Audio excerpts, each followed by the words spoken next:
From addiction to the courtroom, our guest this week is living proof that recovery isn't a straight line, but a powerful spiral of transformation. Now a retired lawyer and a board member of the She Recovers Foundation, Mary Beth O'Connor shares how her perfectionism masked her pain and how recovery gave her purpose. This episode is raw, real. If anyone has trauma in their background, just know that there may be some triggering aspects, but this is one deeply inspiring story you won't want to miss. Hi, I'm Adrienne Irizarry. I'm an East Asian medicine practitioner who is passionate about women's health and helping women to live their best lives. My goal is to put you in the driver's seat of your health, offering holistic solutions for a symptom-free life. Statements made in this program are for educational purposes only and not intended as a substitution for medical consultation or advice. We do not claim to diagnose, treat, or cure any diseases. This podcast is inclusive and welcomes all gender identities. The focus of the program is on biological function, and we will use the term women throughout, but it is referencing physiological and social challenges for biology, not identity. Come as you are, I am happy you're here and welcome all performances of identity. I hope you find something helpful in this show.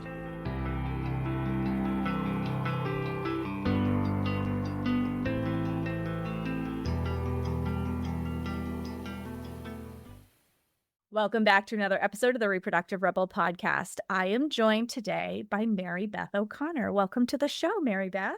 Thank you. Thanks for having me. So I had the beautiful privilege of talking with Mary Beth in a screening call, and she does some really incredible work and has a really incredible story to share. And I couldn't wait to have her on the show. So Mary Beth, if you could share with our listeners who you are and what you do.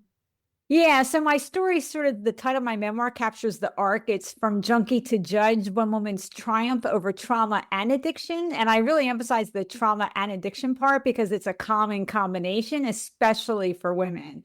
And so I grew up in, an abusive household, physically abusive, verbally, emotionally, even sexually abusive. Plus, my stepfather was very violent with my mother, and witnessing parent-on-parent abuse is a trauma, in and of itself. And that sort of like primed me to seek relief because it was a very anxiety-producing environment, an environment where I couldn't control what happened to me. And so when I found my first drug, which was alcohol, that really captured my attention because it made me feel better. This is what I think people don't appreciate. In the beginning, the drugs work in the beginning, right? And so it made me feel more relaxed, sort of more bonded to my girlfriend. And also it helped me shove the pain down. And so, I moved on, weed, pills, hallucinogens, but my drug of choice was really methamphetamine. And I started that when I was 16 and was shooting meth within 6 months at 17 and didn't get sober till 32. And so it was a really long haul. My sobriety was multiple pronged because, again, the trauma and the addiction, right? I mean, a lot of times we focus on the substance recovery, but if we don't deal with what's underneath it, our odds of having long-term sobriety are going to go down. And so for me, I went into therapy. It turned out I had PTSD and didn't know it. And that showed up as really severe anxiety. And so that had to be tackled at the same time. And that was actually the harder recovery. But eventually, I got that under control, to a lot of therapy of different types, some medication for a while. Eventually, I went to law school at 6 years sober, worked my way up to be a federal judge at 20 years sober. And as you say, now I'm retired and I do speaking and writing and training and educating in the recovery spaces. So that's sort of like the quick overview. Yeah, so now you see why I had Mary Beth join us for the show. So there's a lot to unpack there. And let's start with the trauma piece. Okay, there's a lot of us that experience, and at the outset of the episode, there was a little bit of foreshadowing around the fact that this could potentially be a triggering episode for some people, either because it is part of your lived experience or the lived experience of somebody that is near and dear to you.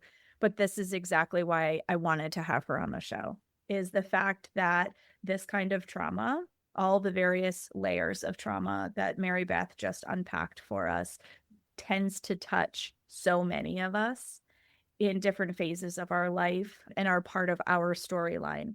So, the pieces that really stuck out to me in your story when you first reached out to me was the trauma and control piece of things.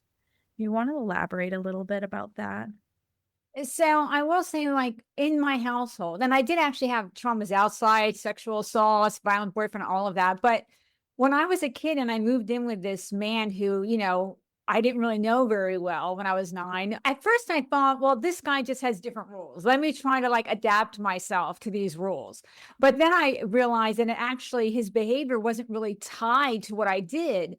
But at the same time, I needed to do what I could to reduce the risk. And so I tried to control what I could. I mean, you sort of get used to what his triggers are, like don't walk barefoot in the house and other things. And I taught my sister strategies, like when we put the dishes away at night when we got home from school, which was our chore, to do it like one dish at a time so it didn't clack.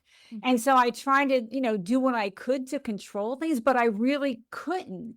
And it's a very disorienting and sort of undermining to be in a situation where your efforts and the consequences aren't closely connected. And that really sets you up for a lot of problems later. Like, I didn't really appreciate that outside of an abusive environment, my behavior and the outcomes were actually closely related, right? I mean, and it took me a while to realize that and to really appreciate that. And so I tried to control what I could, but it was limited. And that sort of had an impact on my worldview and how I handled things.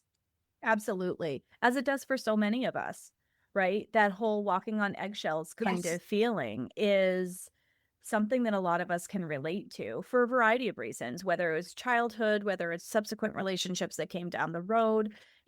That's a pretty high intense level of stress. Yes, it's a high level of stress and it creates a lot of pain. And so a lot of us develop strategies to try to reduce that pain and stress, which is a natural inclination, right? You can't change what's happening to you, but can you at least try to manage your emotions? And that's why a lot of people do turn to substances, or they turn to food or shopping or gaming or other things, because all of those behaviors tend to shove the emotions down and make them easier to manage. Plus, they all give you a dopamine bump. Like all of those problematic behaviors actually create a positive dopamine and serotonin bump in your brain. And you don't get positive feelings in so much of your life that it sort of becomes very attractive to do what you can to feel good, even if it's momentary. So there's an understandable reason, but yet it can create problems down the road because the behavior can become problematic, and yet it's also not addressing the underlying issue. So, where did things change for you? You said it was a multi-prong thing that ended up being the culmination of where you made that decision at 32 to get sober. Yeah. And, so when I went into recovery, I always knew that like the violence was underneath my drug use, but I didn't understand how to remedy it. I didn't really believe it was possible to heal it.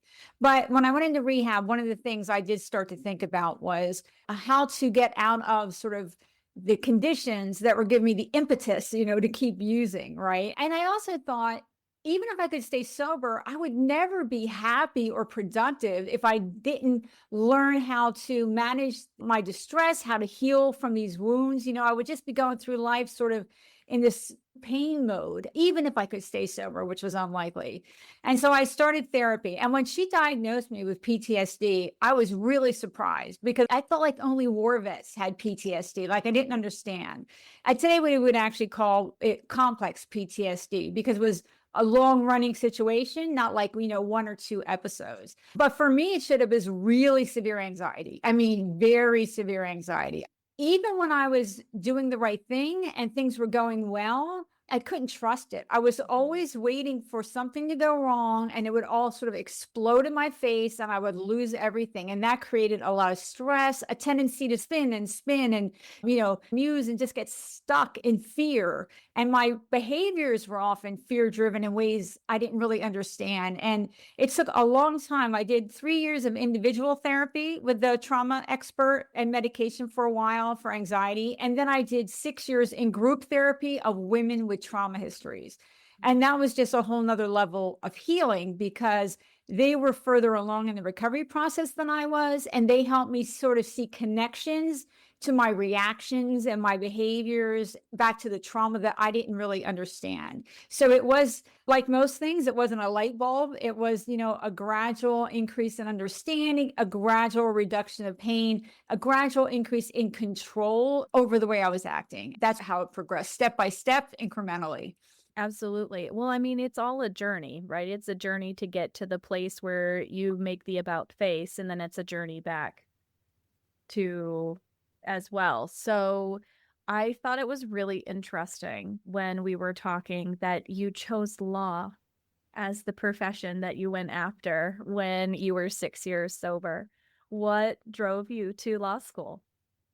When I was young, the one positive I had was school. Like I had always really done academically. I got a lot of positive attention at school. And I was also argumentative and, very able to sort of beat the adults at arguments. And so I had been told from a young age that I would make a good lawyer. Although, my family is very blue collar. Like nobody in my family had gone to college. So it was always in my mind. And I actually tried to go to law school right after I graduated college when I was, 23. But my addiction was so bad that I couldn't do it. Like I had to give back a top 10 law school because I couldn't get there. And so it was sort of always in my mind, but it was also scary. I mean, when I started law school, I was 39 and I had not taken an exam in 16 years. Okay. So so it was a bit nerve-wracking, but it had always been in my mind that it was something that maybe I would be good at. And I did know that a law degree is versatile. I mean, there's a lot of different things you can do with it. And so at 39, I was thinking about that. What if it's not the best fit? Well, you can use it over here, you can use it over there, you know what I mean? And so there were a lot of reasons for me to finally actually give it a real chance and go to class and see how it would all turn out. I love that. I love that. Well, and you took that law degree, and as versatile as it was, you decided to become a judge. Yeah. Well, I will say that was not like my original intention. I mean, certainly not when I got sober, right? When I first got sober, my professional goal was like, let's not get fired again. Like that's where it was.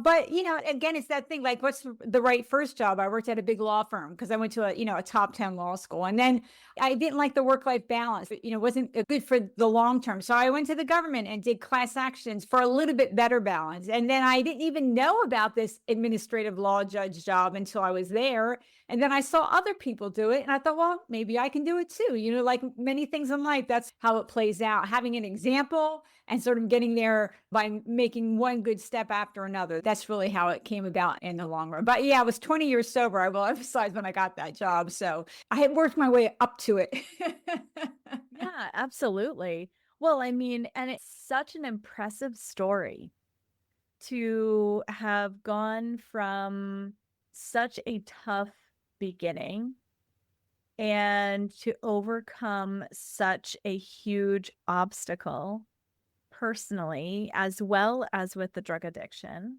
in order to find yourself on the bench. Like, that's such an inspirational story, Mary Beth. Well, and that's what made me write the memoir, which is actually a major undertaking because it turns out, for example, that writing a legal brief and writing a memoir is not the same skill set. No, it's definitely not. I had to learn, right? But I thought really when I was appointed a judge, could my story be of use?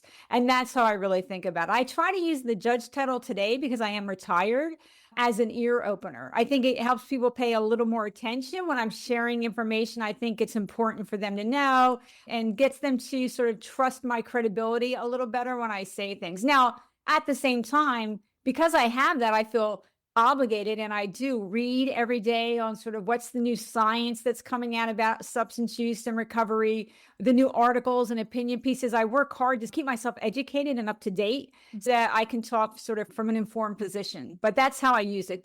It's to educate, but it's also to reduce stigma. To say that I shot meth, but yeah, in recovery, look where I was able to go, and hopefully hope to give families in those struggling hope. Didn't get sober till 32, had a lot to overcome besides just my addiction. And yet, with time and effort, I was able to build not just a successful professional life, but a happy and productive life, and, be a good wife and a good aunt and a good community member and do things I enjoy and all of that.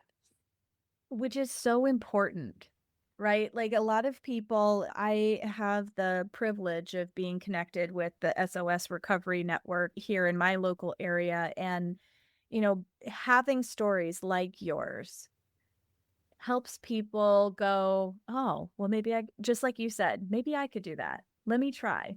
Maybe I could do that.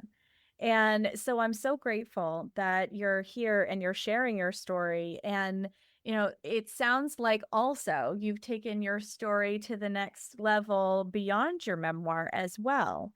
When we were talking in the call before the recording, you're on the board of two really important organizations.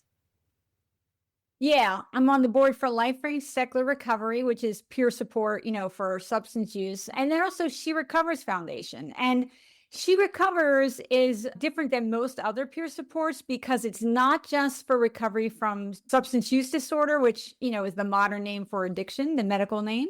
But it's also, She Recovers talks about how everyone's in recovery from something.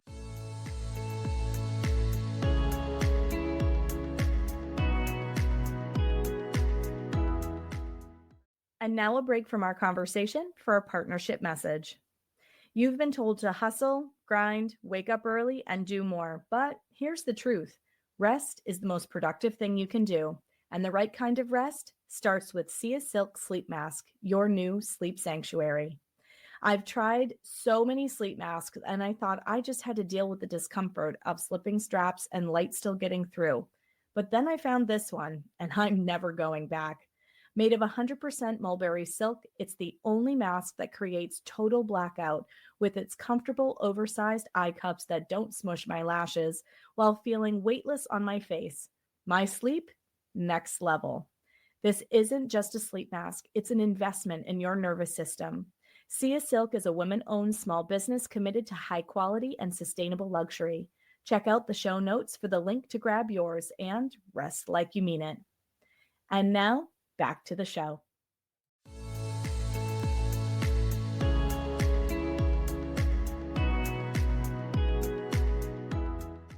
And so it's also about recovery from trauma, from mental health, from other behavioral disorders like eating or gambling or whatever, from overwork and perfectionism, which can be trauma responses, among other things, from grief and loss. It's just everything, because most of the women who have a substance issue have one or more of those other things to recover from too.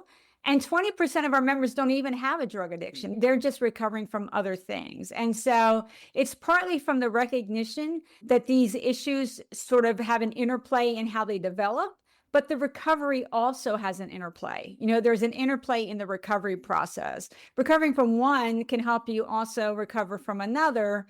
But also, sometimes when you start to get well in one area, the other area can become more problematic. Like, in the She Recovers Facebook group, the private group, a woman might say something like, I'm doing really well in my alcohol, but I'm noticing that my shopping is getting more out of control. And so you can sort of talk about the interplay of the recovery as well. It's broader and deeper than just focusing purely on substance recovery. Yes.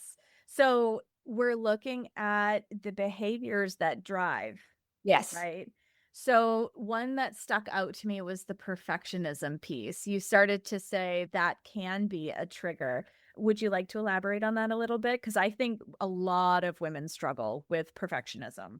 Yes. And overwork can be a type of perfectionism where you're trying to control. So those two often go hand in hand. But I'm guilty of that one. Me too. I mean, absolutely. But yeah, it can often be a trauma response. And remember, trauma doesn't have to mean, you got beaten or raped. There are a lot of other variations of trauma that many people experience. It doesn't have to be that, but it can be that. But it can be a way of trying to manage emotions, right? If you're perfect, you're sort of trying to be in control. Perfectionism is a type of effort at control, more control than we actually really have in life, and also we're not able to be perfect all the time. Nobody's able to be perfect all the time. Overwork as well. If you're working 50, 60, 70 hours a week, you don't have to look at your pain or deal with your unhappy marriage or whatever else, could be working on to improve underlying issues, long-term conflicts, pain that's unhealed. So they can be covers to keep us busy and to keep us focused in a place that really isn't a healing place for us.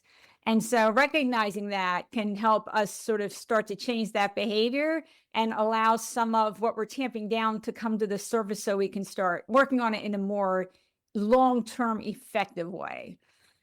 Absolutely. Absolutely. And I wanted to bring that piece into the episode because I feel like there are a lot of women who struggle with this need to control, whether it's showing up and manifesting as perfectionism as a form of protection or control because then you can predict the outcome. Many of us, like I'll talk to people who are coming to me for fertility, for example, and as we're anecdotally talking, they'll talk about how much it bugs them when their partner loads the dishwasher a certain way. So then I'll ask, so what is it about the dishwasher being loaded that way that's so hard? And really, oftentimes, it comes down to the fact that it's being done differently than they would do it, and that need to control is actually one of the things that's standing in the way of their fertility because there's so much energy that goes into holding that rigid structure. So when you and I were talking, you had talked about underlying mental health issues that trigger these behaviors. Yeah. And so, I mean, what you remind me of when you say that is for me, that was part of my anxiety behavior, right? That I would always be trying to think of everything that could possibly go wrong and what my plan was for it. And I remember my therapist, she would tell me, she said, Mary Beth, you're very smart. You can think of an argument for anything. It doesn't make it true or proportional. And I would say something like, I'm not saying all these things are going to happen. I'm saying they might. And so I need to be ready. And so I would have plans. Even today, I'll be honest, I have a plan for what happens if my husband dies. Like, I mean, literally, it's like it's hard for me to not try to look ahead, but that does take up a lot of brain space and a lot of emotional energy. And 90% of it is probably never going to happen. And I will say one of the keys to my long-term recovery was realizing and getting to understand that bad things will happen. I can't live my life trying to make nothing bad happen. What I have to learn to trust is that when bad things happen, I can handle it. It doesn't mean that there won't be pain or discomfort, but I can handle it in the long run. And that's really what I had to get to really make an important forward leap in getting my anxiety under control. Yes. Well, and a lot of times, like I've studied with practitioners who have said that anxiety is like fear around the future and Mhm. depression is fear or dwelling in the past. That's And interesting. Yes. and so worrying about what's coming, like I just want to witness you in what you just said about, having a contingency plan and that kind of thing. I can see a lot of myself as a younger person in that statement. The need to control is a big one for me to keep myself safe. And I see that hypervigilance in a lot of women. We live in a culture where women have to move through the world with more masculine energy in a lot of cases. And really, what we intrinsically need deep down is to feel safe. So we create that hypervigilance to keep ourselves safe. The other thing that makes me think of is women do tend to be judged more harshly about so many things, right? And especially like say a woman with a family, you're trying to do work and you're trying to be a wife and a parent and you're so many balls in the air and one little thing isn't perfect and sometimes women can be judged for that and it's a valid, sort of concern. It's a societal structural problem, right? But the other thing that reminds me of is my husband used to call me the what about tomorrow girl, because no matter how things were going today, my mind was focused on what could go wrong tomorrow. And the problem with that was that for a long time, like let's say the first 2 or 3 years of my recovery, even though I was making good choices and doing the right next thing, I wasn't really able to feel the sense of pride and accomplishment that I deserved based on my hard work and my good efforts and my persistence, because I couldn't focus on today. It was always about tomorrow. And so it really was sort of a loss that I didn't get to feel, hey, I had to make myself notice my progress, like literally force myself to stop intermittently and look back and say, well, actually, in 6 months, you have made forward progress. Actually, in a year, look where you're, and it's been a year. I had to make myself do it because my natural inclination was negative. I could see my lack of perfection, woulda, shoulda, coulda been if I hadn't been a drug addict or had made some other choice. And it was a real emotionally negative spiral, but it also helped me from sort of seeing an accurate picture and getting a sense of confidence and competence because I actually was doing a lot of things right. Yeah. Oh, I think that's so important. And I think a lot of us get lost in that, though. You're not alone because, we're always focused on the next game, the next project, the next place we have to go, the trip in 2 weeks that we haven't done enough to plan for, or, like our brains go to those places and the woulda, coulda, shouldas. Yeah. Yep. I loved that statement. It's so true. And we can spend an awful lot of time and energy in the woulda, coulda, shouldas. Yeah.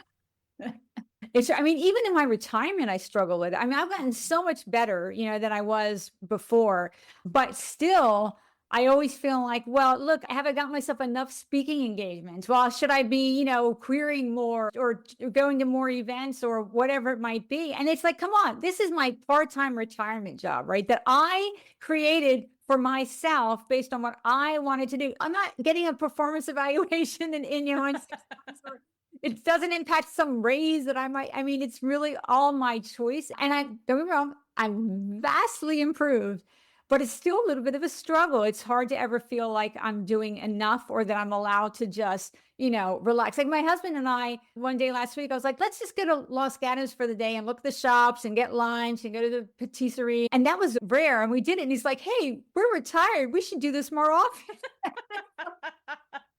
You're right, we should, but it wasn't our natural way of thinking. So I'm still struggling with the balance a little bit, but I swear I'm vastly better.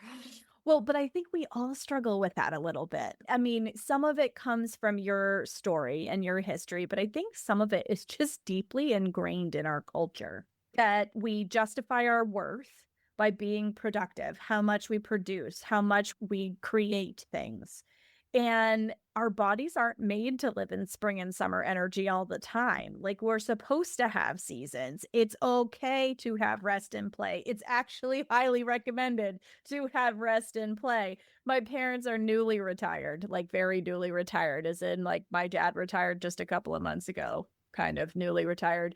And they're still figuring that out because my dad still has that little engine that could kind of feel to him like, I got to do the things, right? Because for 50 years of his life, he has had ingrained in his body that he justifies his existence by producing things.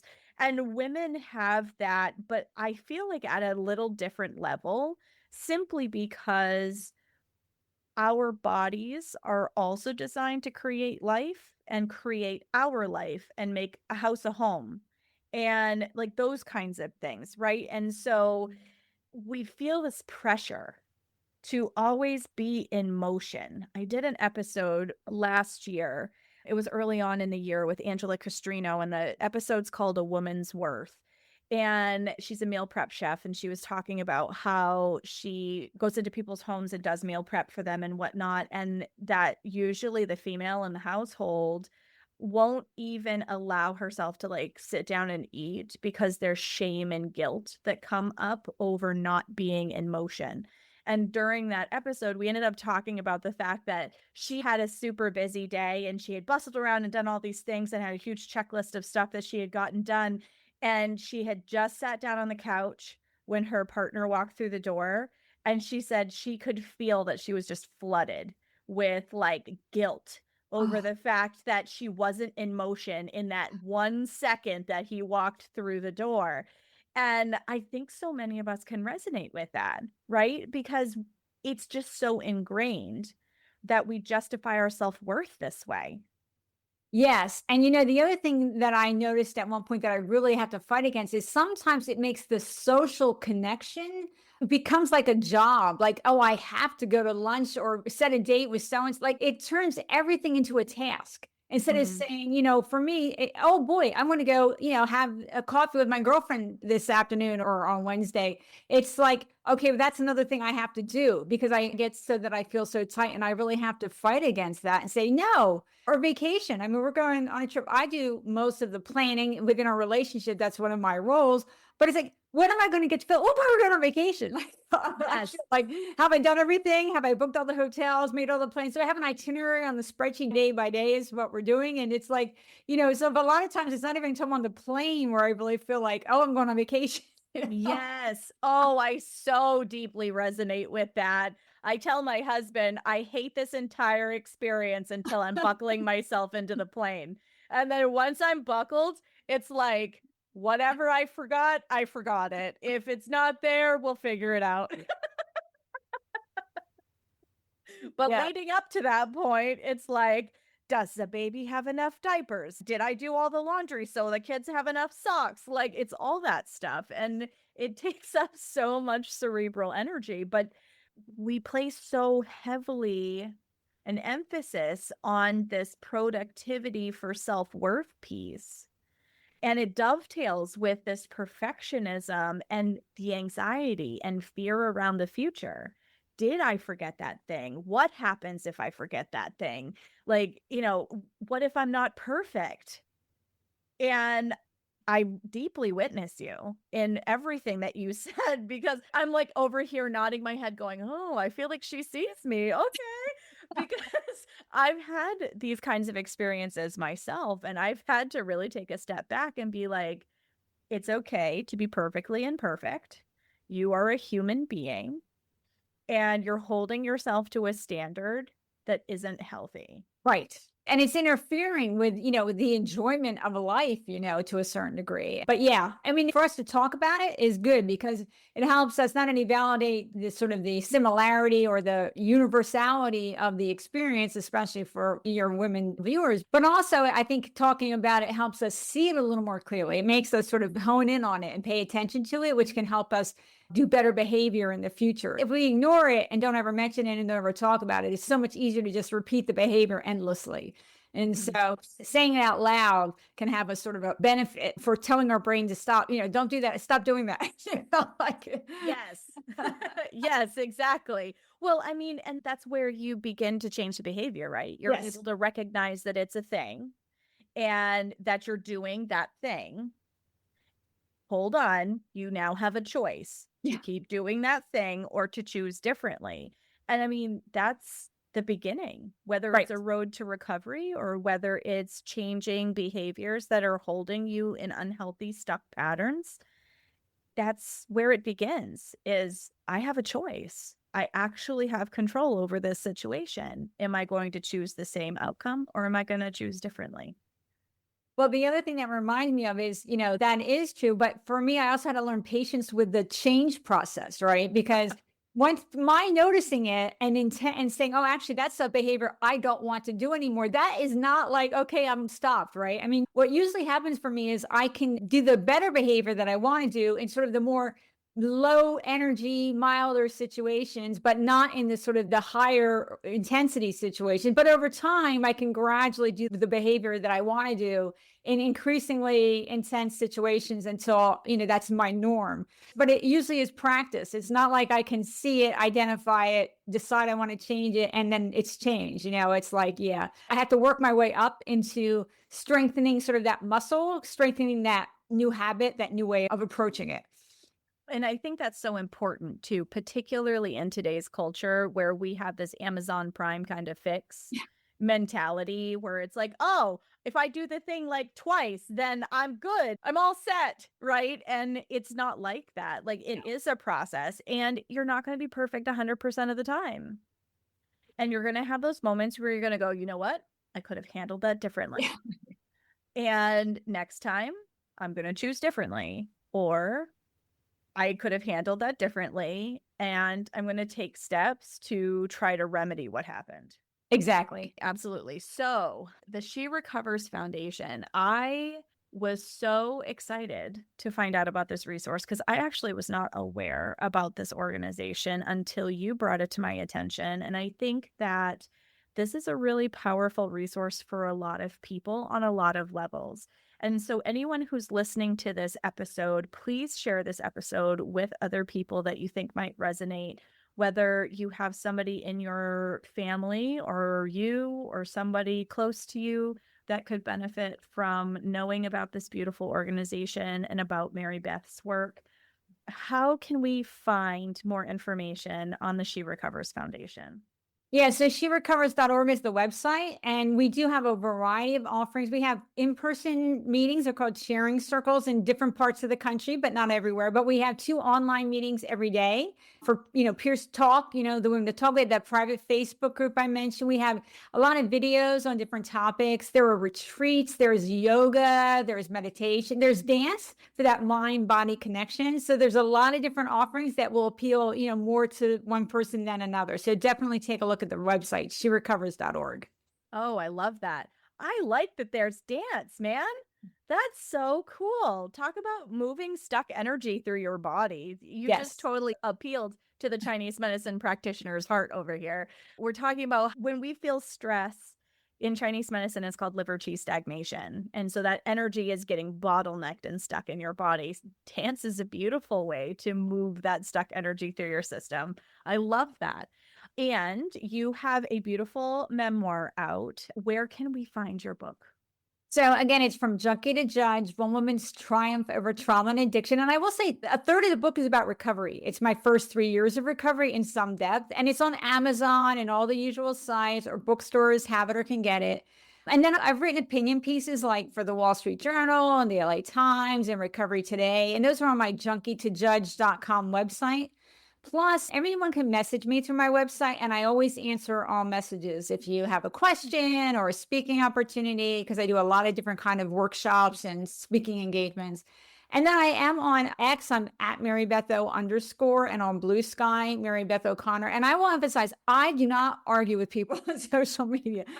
What I will share, and I really focus on substance, trauma, and mental health recovery and issues. So I'll share articles and opinion pieces and new studies that come out. There's been a lot of science about recovery and other topics. And then I'll share my recovery thoughts.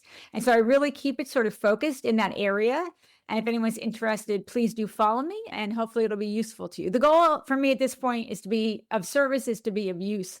And so I try to, sort of stick in my defined area and do what I can in those areas. Well, it's a really powerful area to be giving back in. And I'm so grateful that you shared your story, your energy, and your wisdom with our listeners today. Thank you so much for joining us, Mary Beth. Thank you for having me. It's been a fabulous conversation. All right. Until next time, everybody. Thank you for joining me for another episode of Reproductive Rebel. Reproductive Rebel is recorded by certified peri-steam hydrotherapist and acutonics practitioner, herbalist, and Chinese nutritional therapist, Adrienne Irizarry of Moon Essence LLC. If you are interested in setting up an appointment for one-on-one support, ordering from our store, or checking out our course offerings, visit our website at moonessence.life. Be sure to subscribe to our newsletter and get insider information on upcoming events and offerings. Join the conversation. Like and follow us at Moon Essence Me on Instagram, Facebook, or LinkedIn. Your voices make this program possible. Thank you all for your continued support.